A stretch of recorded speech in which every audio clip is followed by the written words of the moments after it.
অসম বিধানসভাৰ শৰৎকালীন অধিৱেশনৰ আজি চতুৰ্থ দিনৰ কাৰ্যসূচীৰ মাজলৈ আপোনালোকক পুনৰবাৰ লৈ গৈছো চলি আছে এই দলংখন নিৰ্মাণ হোৱাৰ পিছত এই অঞ্চলৰ ৰাইজৰ যাতায়াতৰ ব্যৱস্থা বহু পৰিমাণে উন্নত হ'ব আৰু এটা আৰ্থ-সামাজিক পৰিৱৰ্তনো হ'ব ইয়াৰ লগে লগে ব্ৰহ্মপুত্ৰৰ ওপৰত আন কেইবাখনো দলঙৰ নিৰ্মাণৰ কাম বৰ্তমান চলি আছে ধুবুৰী ফুলবাৰীৰ পিছত আমাৰ শুৱালকুছি পলাশবাৰী নিৰ্মিত ব্ৰহ্মপুত্ৰৰ ওপৰত দলঙৰ কাম চলি আছে গুৱাহাটী উত্তৰ গুৱাহাটী দলঙৰ নিৰ্মাণৰ কাম চলি আছে অহা বছৰ ই সামৰণি পৰিব আৰু যোৰহাট মাজুলীৰ মাজতো ব্ৰহ্মপুত্ৰ দলঙৰ নিৰ্মাণৰ কাম চলি আছে অৰ্থাৎ এই মুহূৰ্তত 4খনকৈ ব্ৰহ্মপুত্ৰ নদীৰ ওপৰত দলঙৰ কাম চলি আছে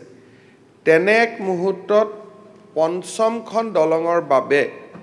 আজি আমি সদনত কিবা এটা প্ৰতিশ্ৰুতি দিয়াটো সম্ভৱ নহয় কিন্তু আমি ভাবো যে উত্তৰ আৰু দক্ষিণ পাৰক সামৰি আমি যিমানে দলং বনাব পাৰো অসমখনো ওচৰ চাপি আহে আৰ্থ-সামাজিক উন্নতিও হয় সেই দিশৰ পৰা সোণাৰী আৰু ধুবুৰী জিলাৰ দুধনাথ সংযোগী দলংখন হলে আমি নিশ্চয় ভালে পাম কিন্তু এই ক্ষেত্ৰত কোনো ধৰণৰ আৰ্থ-সামাজিক সমীক্ষা বা কিনো ফাণ্ড ৰিকুৱাৰমেণ্ট হ'ব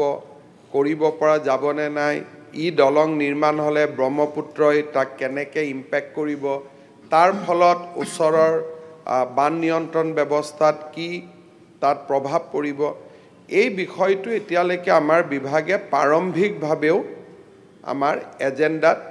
বৰ্তমানলৈকে ই নাই আজি সদনত বিষয়টো উত্থাপিত হৈছে ডিপাৰ্টমেণ্টৰ দৃষ্টিগোচৰ হৈছে গতিকে বিষয়টোৰ ক্ষেত্ৰত অনাগত ভৱিষ্যতত কেনেকৈ কি ৰূপ লয় তাক আমি চাব লাগিব আৰু ইয়াৰ লগতে আমি মৰিগাঁও আৰু দৰং জিলাৰ মাজতো দলং এখন নিৰ্মাণৰ কথা চিন্তা কৰি আছো তাৰো এটা দিশ এটা আগবাঢ়িছে গতিকে এই বিষয়টো মই ভাৰত চৰকাৰক টেকনো ইকনমিক সাৰ্ভেৰ কাৰণে বা ভৱিষ্যতে কি কৰিব পাৰি তাৰ বিষয়ে মই আগবঢ়াই দিম কিন্তু আজিয়ে সদনত এই বিষয়ে কিবা খাটাং কথা প্ৰতিশ্ৰুতি আদি দিব পৰা অৱস্থাত নাই বিষয়টো আমি পৰৱৰ্তী সময়ত চালি জাৰি চাম